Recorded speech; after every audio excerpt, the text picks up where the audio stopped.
네, 극심한 공천 갈등을 겪은 뒤 일단 봉합 국면에 들어간 여야, 이제 본격적인 총선 레이스에 돌입을 했습니다. 오늘로 17일이 남은 4.13 총선, 하지만 선거판을 뒤흔들 변수는 여전히 많이 남아 있습니다. YTN 개건 해설위원은 용인대 최창열 교수, 또 여론의 흐름을 짚어주는 강미은 숙명여대 교수와 함께 이야기 나눠보겠습니다. 안녕하세요. 네, 안녕하세요. 안녕하세요. 예, 이제 선거 17일 남았습니다. 네. 여러 변수들이 많이 남아 있는데요. 특히 먼저 새누리당의 변수는 이제 무소속이라는 관측이 많습니다. 이제 유승민계 또 수도권 친이계가 이른바 무소속 비박연대를 구성한다면 다여다야 구도로 가는 게 아니냐는 분석이거든요. 어떻게 보십니까? 네, 수도권에서는 이제까지는 당 중심 선거가 많이 있었습니다. 근데 이제 이렇게 무소속이 많이 나오게 된다면 당에서 사람으로 조금 무게 중심이 옮겨갈 수도 있겠죠. 그런데 큰 판에서 봤을 때는 이번 선거에서 가장 중요한 것은, 선거에서 사실 제일 중요한 것은 구도입니다. 근데 이 구도에서 이제 야권은 분열이 돼 있고 여권은 분열까지는 아닙니다. 균열이라고 얘기할 수 있겠죠. 그래서 이 무소속 연대를 과연 만들 것인가도 조금 의문이고, 왜냐하면 유승민계와 그 수도권의 친이계는 사연이 다 다릅니다. 그래서 예전 2008년 공천 학살 당시에 이렇게 뭉쳤던 것처럼 그런 연대가 형성될 수 있을까에 대해서는 조금 지켜봐야 될 것 같습니다. 예, 무소속 비박연대 구성에 대해서는 조금 의문이 든다는 말씀이신데 어떻게 바라보십니까? 글쎄요, 비박연대라는 것이 일단 박근혜계에 대한 비판적 관점에 쓴 사람들이 뭉치는 거잖아요. 그 부분과 2008년도에 친박연대는 조금 성격은 좀 다른 것 같아요. 친박연대는 특정인을 중심으로 하나 연대를 구성했던 것이기 때문에 입장은 다르긴 합니다만, 선거가 진행되면서 이제 17일 남았는데 이제 31일 날부터 공식으로 선거 기간이 돌입되잖아요. 그러면 어쨌든 만약에 불리한 국면에 접어든다면 비박 연대도 저는 가능성이 있다고 봐요. 단지 성격상 친박 연대는 영남에 집중돼 있었잖아요. 2008년도 18대 총선 때. 근데 지금은 이제 수도권과 영남이 좀 나눠져 있긴 합니다. 예. 이재호 의원이라든지 그리고 이쪽에 임태희 전 의원 같은 경우는 수도권이고, 그렇지 않고 조혜진 의원이나 유성걸 의원 그리고 권은희 의원 같은 경우는 또 영남이란 말이죠. 주호영 의원도 수성을인데 대구고, 이래서 지역별로 이 연대가 이루어지기가 좀 쉽지 않지 않겠느냐라는 전망은 가능한데, 예. 어떤 형태로든 간에 선거라는 게 어쨌든 통합 내지 이 연대가 없이는 잘 이루어지기 어려운 게 선거의 기본 속성이거든요. 그러면서 볼 때는 비박연대도 유승민계를 중심으로 한 가능하지 않겠냐, 비박연대, 이런 생각도 좀 듭니다. 예, 뭐 두 분이 이제 약간은 좀 다른 의견을 갖고 계신데요. 뭐 이번 새누리당 공천에 이제 뇌관으로 꼽혔던 게 바로 유승민 의원 아니었겠습니까? 결국에는 이제 무공천 지역으로 결정이 됐고, 유 의원 어제 이제 이렇게 밝혔습니다. 당선이 되면 복당하겠다라는 의지를 밝혔거든요. 복당이 좀 가능할 거라고 보십니까? 네, 어떻게 복당하시고 싶을 겁니다. 그리고 뭐 선거사무소에 박근혜 대통령 사진도 안 댔다고 하고요. 근데 저는 이제 유승민 의원이 탈당을 할 때 기자회견 준비하면서 주변 사람들에게 했다는 말이 그 기사로 나온 게 있습니다. 무슨 말을 했는가 하면, 나에게는 쏠 수 있는 총알이 한 발밖에 없다. 쏠 때는 굉장히 조심해야 되고, 그리고 일단 쏘았다면 명중을 시켜야 된다. 이렇게 비장하게 예. 각오를 다졌는데, 이제는 그렇게 비장하게 선거 안 하셔도 될 것 같습니다. 쉽게 되실 수 있을 것 같고, 예. 복당을 이제 원하겠죠. 근데 과연 새누리당에서 받아줄까? 근데 새누리당에서 받아줄 수밖에 없는 원인이 저는 또 있다고 생각합니다. 바로 윤상현 의원입니다. 만일 윤상현 의원이 인천에서 당선돼서 복당을 원한다면 누구는 복당을 시키고 누구는 복당을 안 시키고 이러면 문제가 더 커질 수가 있겠죠. 예. 그래서 만일 두 분이 다 당선이 된다면 두 분 다 복당을 시켜야지 여론의 화살을 좀 피할 수 있지 않을까 생각이 들고, 이제 이 유승민 의원 지역이 무공천이 된 게 김무성 대표의 말하자면 옥새투쟁 덕분이 아닙니까? 그래서 끝에는 3대3으로 이게 봉합이 되었다. 그래서 새누리당은 보면 늘 싸우다가도 막상 선거가 되면 어떻게든 봉합을 하고 또 다 같이 선거에 나서는 그런 게 있습니다. 예. 그래서 야권에서는 지금 뭐 분열을 해서 절대 연대 못한다라고 하지만, 새누리당은 그래도 싸우다가도 돌아오는 습성이 있다는 걸 이번에 다시 한번 보여준 게 아닌가 싶고요. 김무성 대표가 이런 말을 했습니다. 기사에 났는데, 전쟁에서는 반드시 이겨야 하지만 정치에서는 지고도 이기는 일이 있다. 이런 말 했습니다. 예. 뭐 이번 이제 새누리당 공천 파문에서 이제 유승민 의원의 존재감이 굉장히 크게 부각되지 않았습니까? 만약에 이제 말씀대로 복당을 한다면 정치적인 입지도 좀 궁금하고요. 복당을 못 한다면 이제 앞으로 어떻게 이제 본인의 정치적인 행보가 어떻게 될지 이런 부분도 좀 궁금합니다. 그러니까 복당 여부에 대한 관심이 집중되는 거는 새누리당 내의 그 총선 이후에 권력 관계의 변화 때문에 그런 거거든요. 복당을 하느냐 안 하느냐는 그 자체가 본질적인 예. 내용은 아닌 것 같아요. 어차피 지금 당내의 친박과 비박 간에는 사실상 돌아올 수 없는 강은 걷는 형국이에요. 이번에 봉합은 됐다고 하더라도 그야말로 봉합 아닙니까? 봉합이라는 것은 문제의 해결이 아니라는 말이잖아요. 그래서 유승민 의원과 이 김무성 이번에 대표의 어떤 마지막에 이른바 옥새 구태타라고 표현하기도 하고 옥새 투쟁이라고 얘기하는 그 행동을 가지고 이미 이제 당내의 전 어떤 형태로든 간에 그 분화는 불가피하다 봅니다. 그런 면에서 지금 새누리당이 그대로 있을 것이냐의 문제도 우리가 좀 기다려 봐야 되는 것이거든요. 그래서 지금 유승민 의원의 당선 가능성은 대단히 높아졌죠. 거의 무혈 입성에 가까운 상황이 됐어요, 이제. 그야말로 반전 중에 반전인데, 새누리당의 이런 분화를 예상치 않고 단순하게 유승민 의원의 복당 여부를 논한다는 자체가 아직은 좀 문제 본질에 접근하지 않는 게 아니라는 생각이 들고 예. 당이 어쨌든 친박과 비박 간의 단순 구도뿐만이 아니라 노선을 둘러싼 어떤 갈등과 분열이 당의 분화로 연결될 수 있는 상황이거든요. 그런 면에서 그 다음에 복당 여부를 논해야 될 거 아니냐 이런 생각이 좀 듭니다. 예. 이번에 이제 뭐 새누리당 공천 전국이 정말 뭐 시끌시끌했습니다. 근데 그 중심에 이제 이한구 공천관리위원장이 있지 않았습니까? 결국에는 친박과 비박 모두에서 뭐 환영을 받지 못한 채 이렇게 막을 내리고 말았는데 뭐 어떻게 평가를 하십니까? 네, 참 아이러니한 상황이 예. 벌어졌습니다. 이한구 위원장으로서는 나 이렇게 열심히 일했는데 수고했다는 말도 잘 못 듣게 된 상황이 된 거 아닙니까? 그래서 이 친박의 그 공천 과정을 보면 친박을 많이 당선시키고 이제 비박을 쳐내기 위한 이 공천 과정을 보면서 어떤 분이 이제 정치계에 계시는 분이 아닌데 일반인으로서 이런 말씀을 하시더라고요. 그 과정을 보면 친박이 나쁘기만 한 것이 아니고 못났기까지 하더라. 이런 평을 하시더라고요. 저는 그게 좀 공감이 됐는데 최근에 조선일보에 너무 재밌는 칼럼이 실렸습니다. 김종인의 오만, 이한구의 오만 이런 칼럼인데 그 안에 이한구 위원장에 대해서 이렇게 표현을 해놨어요. 칼을 휘두르는데 그 칼에 맞은 상대방은 그냥 찰과상 정도 있고 끝났고 오히려 그 칼로 자기 편을 찔러서 파상풍이 걸리게 생겼다. 이런 표현을 썼습니다. 핵심을 찔렀다고 생각하고 그래서 여기 이제 뭐 하청업자라는 표현까지 나오는데 그럼 원청업체는 과연 책임이 없다고 할 수 있느냐라고 해서 이한구 위원장이 그러면 왜 빨리 유승민을 쳐내지 않았기 때문에 이를 이 지경으로까지 만들고 수도권 선거를 위험하게 만들었냐 하면서 마치 원청업체에서 하청업자를 좀 탓하는 듯한 이런 분위기를 만들어내고 있기 때문에 아이러니한 일이 아닐 수 없습니다. 예, 뭐 나쁘기만 한 게 아니라 못났기까지 했더라라는 말씀해 주셨는데. 전 이한구 의원이 일찍이 불출마 선언을 했잖아요. 수성 갑이란 말이에요.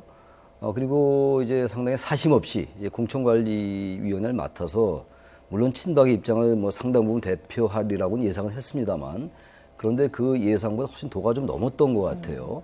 물론 친박과 청와대 입장을 대변했다 하더라도 그렇게까지 할 필요는 없었던 것 같아요. 보다 좀 전략적으로 할 수 있었을 것 같고 그리고 좀 상식과 원칙에 어느 정도 부합한다는 것을 인식하면서 이 이른바 공천권을 행사했었어야 되는 건데 그 도를 넘었던 거죠. 저는 어떤 면에서 볼 때는 월권의 도가 좀 넘었다라고 생각을 하고 그리고 유권자라든지 특히 이제 박근혜 대통령에 대한 지지율이 상당히 안정세를 보이고 있으니까 그런 면 때문에 너무 과도하게 그 공천권을 행사한 거예요. 특히 김무성 대표가 계속 주장했던 게 상향식 공천이었잖아요.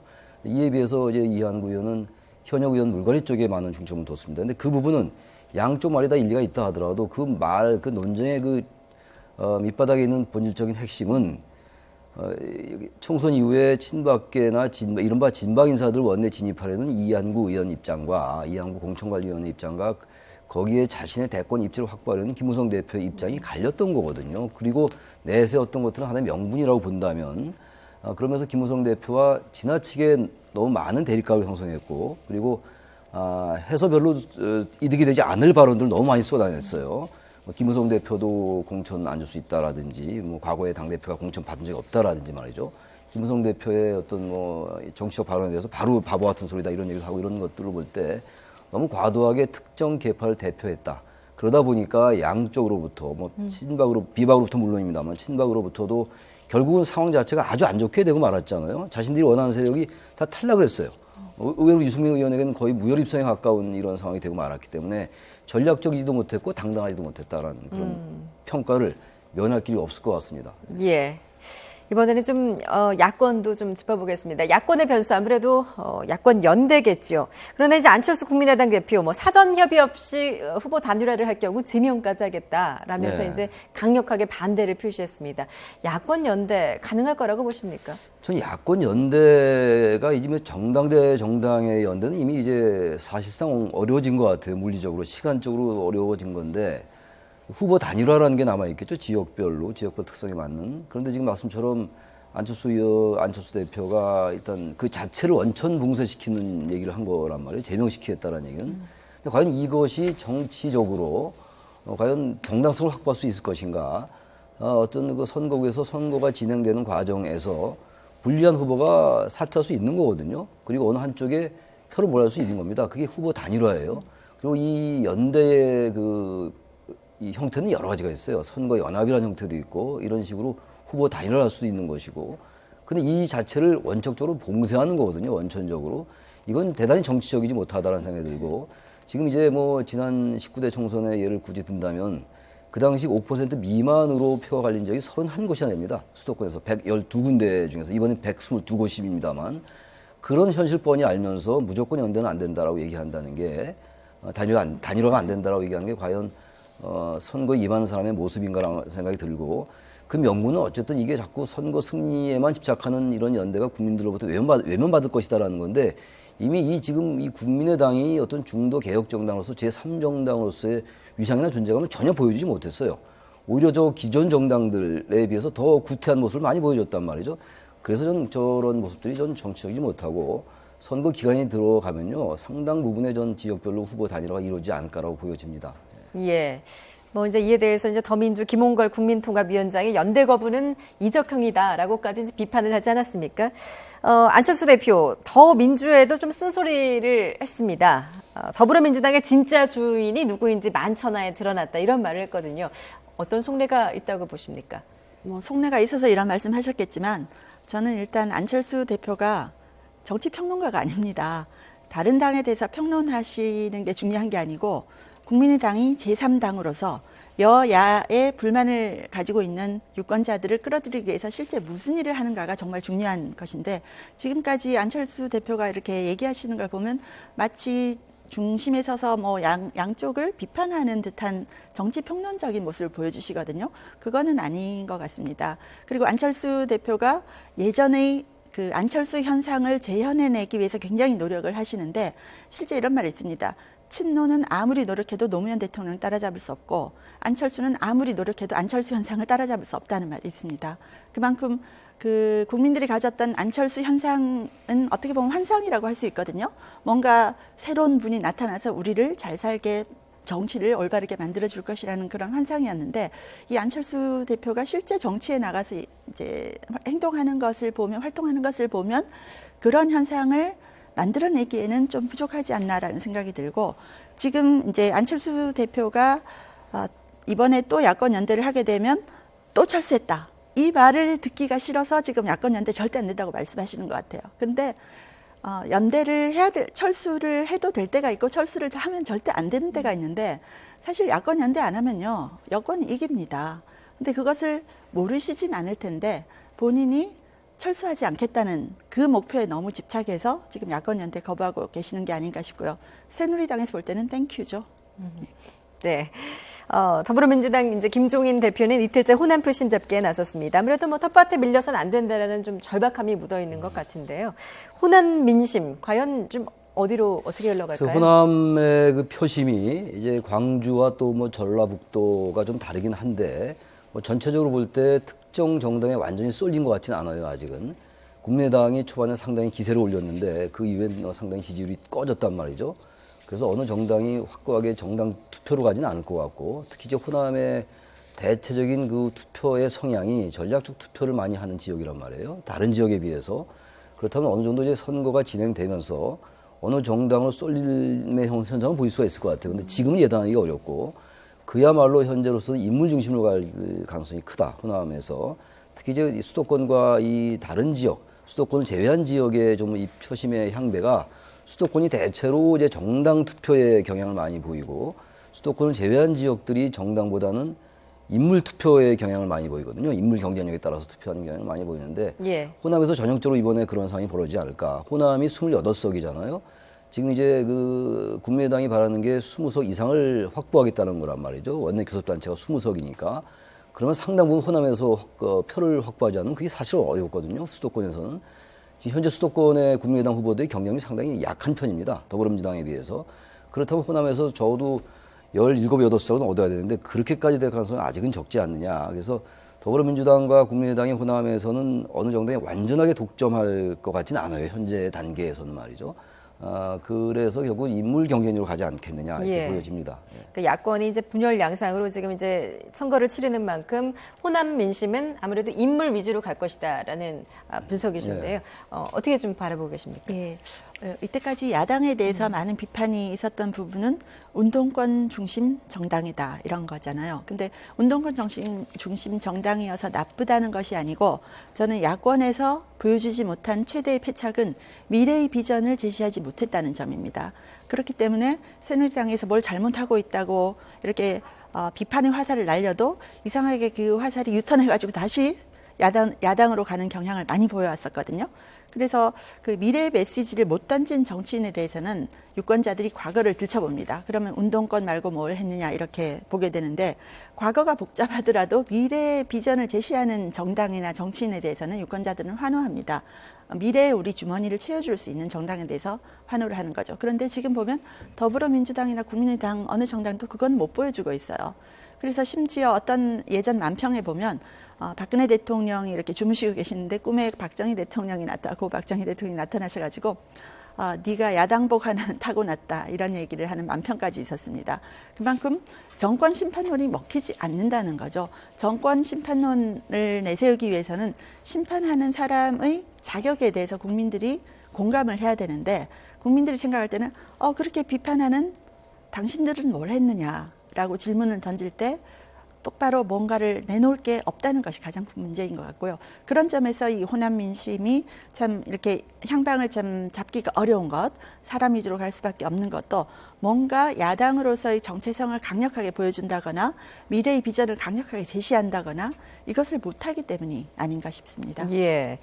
뭐 그렇지만 이제 뭐 새누리당도 공천 과정에서 보여주진 아름답지 않은 모습 때문에 이제 국민들이 어떻게 보면 수도권 지역에서의 그 역풍을 좀 맞을 것이다라는 지적도 좀 있었는데요. 이에 대해서는 어떻게? 글쎄요, 이번에 봐야 보여줬던 될까요? 뭐 새누리당의 공천은요, 그건 뭐 야권과는 비교가 안 되는 겁니다. 그건 더 이상 뭐 재론의 여지가 없다고 저는 생각을 하고 수도권에서 다른 때 같으면 완전히 참패할 겁니다. 아마 새누리당이. 물론 18대의 경우에는 뭐 서울에서 상당히 그 당시 한나라당입니다만 한나라당이 압승을 한 적도 있긴 있습니다만 그런데 잠시 전에 말씀을 나눈 부분이긴 한데 현재와 같이 국민의당과 더불어민주당 후보를 거의 많이 낸 이런 수도권에서 야권이 이긴다는 것은 상상하기가 어려워요. 예. 압도적으로 어느 당이 앞서 나가지 않는 한. 예. 그렇다면 지금 뭐 야권 연대 가능성은 여전히 남아 있는 것이고 특히 이제 지금 이번 선거가 다른 때 선거보다 유난히 정책이나 공약에 그 공간이 없었던 선거거든요. 이제 앞으로 이제 공약이나 정책을 내놓겠죠. 새누리당과 더불어민주당이. 사실 그런데 새누리와 이 더불어민주당 또는 국민의당 이 여야 모두 말이죠. 이 정책의 차이가 별로 없어요. 특별하게 강조하는 메시지가 없다는 얘기거든요. 지난 19대 총선의 경우에는 경제 민주화, 복지의 문제라든지 무상급식의 문제, 그리고 대학 반값 등록금 이런 것들이 정책적인 이슈로 떠올랐는데 지금 예. 특별하게 부각되는 어떤 이슈가 별로 없습니다. 현안이, 경제적 현안이. 단지 야당이 지금 특히 이제 더불어민주당이 경제 심판론을 내세우고 있는 것 같아요. 경제 실정론. 예. 지금 말씀처럼 정권 심판론이 잘 선거의 구호로서 유용하지가 않기 때문에 그것을 이제 경제 실정론, 경제 비판론으로 가고 있는 것 같은데 그것이 얼마나 맥히는지 잘 모르겠어요. 예. 그리고 이제 여당도 많은 공약을 내놓겠죠. 역시 중요한 건 야당으로서는 이번에 상당히 유리한 구도이긴 해요. 구도 자체는 불리한데 이미 이제 그 여당이 워낙 공천에서 국민들에게 많은 신뢰를 잃었기 때문에 어떤 빈부의 격차의 문제나 양극화의 문제라든지 그리고 국민들이 갈구하는 일자리의 문제 이런 것들을 여당과 차별화된 걸 내놓는다면 전 야당이 선전할 수 있을 것 같아요. 단지 그 전제가 수도권에서 그 안철수 대표의 저 고집을 일단 그래서 전 고집이라고 표현해도 될 것 같아요. 저는 너무 좀 과도하고 무리한 거거든요. 뻔히 필패할 걸 알면서 우린 무조건 후보 내겠다. 이게 다당체제로 가는 길이다라는 게 굉장히 공허하단 말이에요, 지금. 국민의당 후보들이 지지율이 낮으니까 대체로 말이죠. 예. 그런 것들만 잘 정리가 된다면 야권이 해볼 만한 선거다라는 예. 생각은 듭니다. 예. 여야를 통틀어 또 하나의 변수가 있다면 투표율일 것 같습니다. 왜냐하면 이제 말씀하셨듯이 별다른 이슈가 없다 보니까 오히려 이제 국민들이 좀 정치를 외면하는, 그래서 투표율이 낮아지는 게 아닌가 하는 걱정도 좀 들거든요. 만약에 뭐 투표율이나 이런 부분들이 낮아질 경우 좀 어디에 유리할 거라고 보시나요? 예, 선거는 일단 지지자들을 투표장으로 누가 많이 끌어모으나의 게임입니다.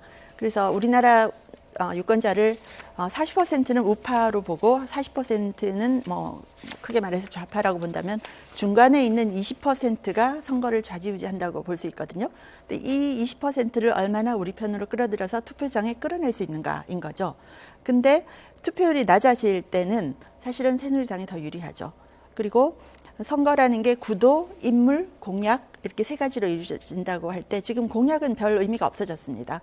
그리고 인물별로 선거가 치루어지는 것도 몇 곳은 있겠지만 전체가 인물이라고 할 수 없고 크게는 구도인 거죠. 예. 그래서 야권이 분열되어 있는 상황에서는 여권은 절대적으로 유리한 선거를 치를 수 있는 거죠. 예. 그래서 야권 분열이 더 큰 영향을 미치겠느냐 아니면 새누리당의 공천 파동이 더 큰 영향을 미치겠느냐라고 봤을 때는 뭐 공천 파동 잘했다고 할 수 없지만 예. 야권 분열이 구도상 훨씬 더 큰 영향을 미치기 때문에 분열로 가는 이상은 예. 공약을 아무리 내놔도 별 소용이 없을 것 같습니다. 예. 현재 뭐 구도상은 어쨌든 여권이 좀 유리하다는 분석이신 것 같습니다. 투표율은 뭐 선거에서 굉장히 중요한 변수인데 18대의 경우가 투표율이 낮았어요. 46%밖에 안 됐어요. 46%.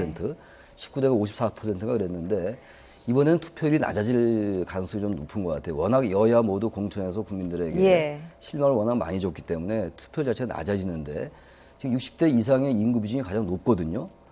이제 인구 비중 자체가 그렇습니다. 60대 이상의 인구가. 게다가 60대 이상 분들의 투표율이 높아요. 그렇다면 뭐 구도를 떠나서 이 선거 프레임 자체가 야권에게 불리한 구도거든요. 이 부분 야권 분열을 논하기 이전에 말이죠. 이런 상황 속에서 젊은 사람들이 투표를 더 안 하게 된다면 워낙 공천 과정에서 그 파동 국면이 많았기 때문에 야권이 대단히 불리할 수밖에 없겠죠. 이런 상황 예. 속에서는. 지금 뭐 새누리당 같은 경우는 이제 5인 공동 선대위원장 체제로 출범을 하는데 더불어민주당은 김종인 대표가 이제 단독으로 선대위원장을 맡기로 했습니다. 그렇다면 뭐 이번 총선의 모든 결과를 김종인 대표가 책임지게 되는 구도로 가는 건가요? 결국은 뭐 이제 김종인 대표와 문재인 전 대표가 같이 책임을 져야 되겠죠. 이번에 그 야당의 그 비례대표 공천 때 문재인 전 대표가 나름 또 영향력이랄까 존재감을 과시했거든요. 여전히 건재한 당의 최대 주주라는 걸 보여줬단 말이죠. 아마 김종인 대표는 그러한 부분들 되게 대단히 의식하는 것 같아요. 그래서 다른 정당과는 달리 이제 단독 선대위원장으로 가는 건데 어쨌든 선거 이후에 당의 이념과 노선 둘러싸고 문재인 전 대표와 김종인 대표 측과의 갈등은 전 불가피할 것 같습니다. 근데 그러한 갈등이 단지 당의 분열로 귀결된다면 야당의 경쟁력은 현저히 떨어지는 것이고 대선 국면으로 이제 들어갈 거 아니겠어요? 그렇지 않고 그러한 노선 투쟁이라는 게 최근에 뭐 정체성을 가지고 김종인 대표와 문재인 전 대표가 좀 이렇게 말을 좀 주고받았잖아요. 좀 날선 대립들을 보였는데 예. 그러한 것들이 어떤 당의 정체성과 이념 이런 것들과 연결된다면 오히려 더 어떤 긍정적인 그러한 그 방향으로 정리될 수 있을 것 같기도 합니다. 예. 뭐 이번 선거에서 이제 여야 그 성패를 나누는 기준이랄까요? 그게 있다면 좀 어느 정도로 좀 보고 계십니까? 반반이라면 새누리 150석 아니겠습니까? 근데 거기서 플러스 알파로 뭐 어느 정도 구도가 앞으로 변하느냐, 야권 연대, 뭐 개개인의 그 후보자끼리의 연대가 어떻게 되느냐, 뭐 이런 게 따라서 좀 달라질 수가 있겠는데 아까 김종인 대표 얘기를 하셨으니까 거기에 대해서 조금 제가 의견을 붙인다면 예. 그 김종인 대표를 신의 한 수다, 뭐 정치 알파고다. 그래서 김종인 대표가 세팅해놓은 프레임 안에서 지금 여야가 움직이는 그런 사건들이 많았습니다. 이슈 주도력이 최고였죠. 이제 그러다가 셀프 2번을 받으시면서 약간 버그가 났다고 할까요? 그러니까 이제 이런 말이 나왔습니다.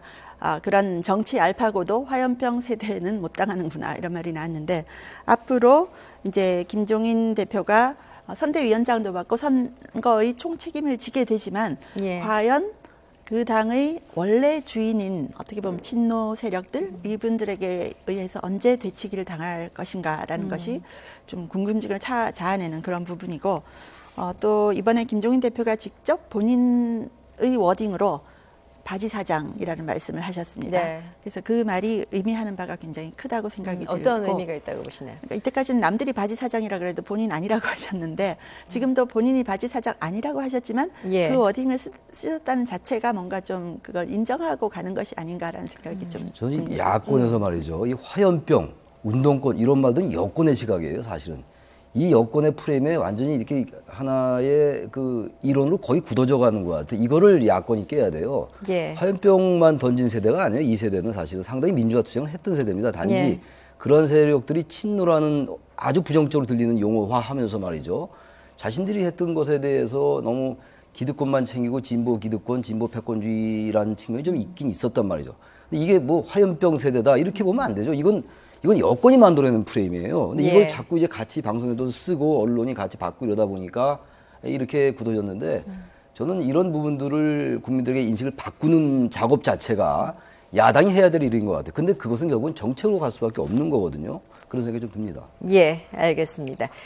지금까지 용인대 최창열 교수 그리고 강미훈 숙명여대 교수와 함께 이야기 나눠봤습니다. 오늘 말씀 잘 들었습니다.